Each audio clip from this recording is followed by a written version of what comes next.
Truth be told, I was half tempted to skip another week, because the only thing I've been playing is Triangle Strategy. System Shock 2 and Demon X Machina have fallen almost entirely to the wayside, because I'm just far too engrossed in this game. It's actually incredible, but instead of skipping a week, I thought I'd talk about just why I like it so much. The big reason, at least for me, is the story. It's nothing groundbreaking by any stretch, a sort of warring kingdoms fantasy politics type thing. But I feel like I've not really had a good one of those in a long time, so playing one that's fully pulled me in is kind of a nice feeling. What adds a little bit of icing on the plot cake is the way the game handles story paths and decisions. The way it works is that usually the team will find themselves in some kind of extremely shitty situation where they're forced to make some kind of difficult decision, and instead of the game asking you to pick one and just going with it, you and the party discuss the available options and then have a vote on it.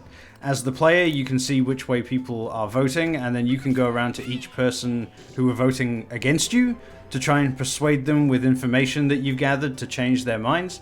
It sounds like it would be an annoying system to deal with, because sometimes the game is actively working against what you want to happen in the plot, but usually both paths presented have some kind of merit to them, and some of the decisions presented have even had me kind of scratching my head and not really knowing fully what I want.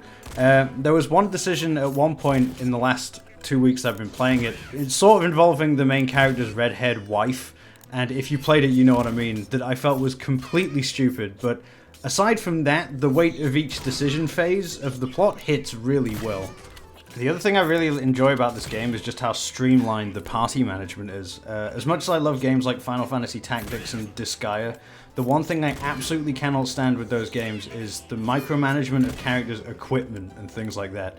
It's not a huge deal, but having to gear out every member of the team like a fussy mother just sort of grinds me down after a while. But Triangle Strategy doesn't have any of that. Everyone has a set job, and everyone has one weapon which you upgrade with little perks. You go to the smith, you throw down some coin for a perk when you have the resources, get back into the game and done.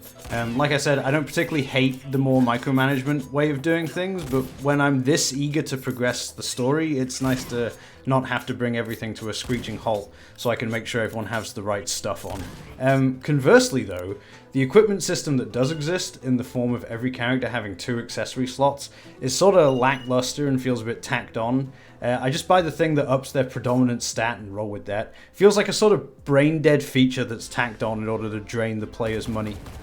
And that, right there, is my big gripe with this game. It is fucking stingy with money, and good lord do you need a lot of it. There's a sort of sub-mission thing you can do to grind cash between story beats, but things cost so much, and the submissions give so little, that you end up having to do a bit of like a repetitive loop. Part of the reason that my other 2 games haven't been played in so long is because sometimes the game throws chapter-exclusive merchants at you that have special items, and if you don't buy their shit there and then, they're just gone. Maybe I'm being pedantic and overly thorough, but I'm playing on hard mode and it's living up to its namesake, so I feel like I have to be.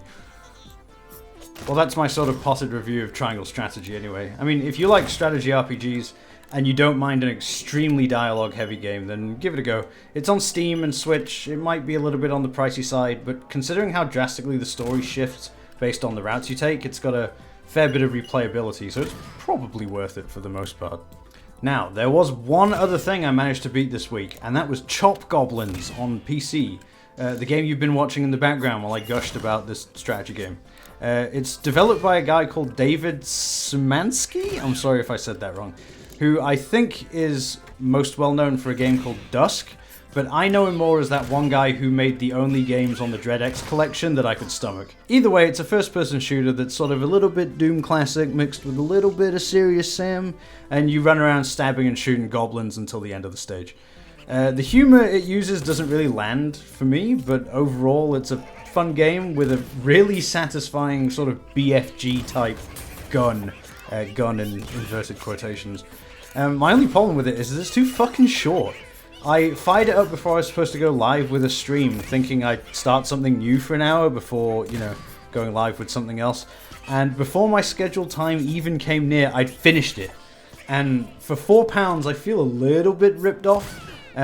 Granted, I've spent more pounds on much less entertaining things. But the levels in this game aren't exactly pushing the boundaries here. A few extra wouldn't have gone amiss. Maybe I can speedrun it though and squeeze some extra value out of it, but you know, just be careful, it's incredibly short.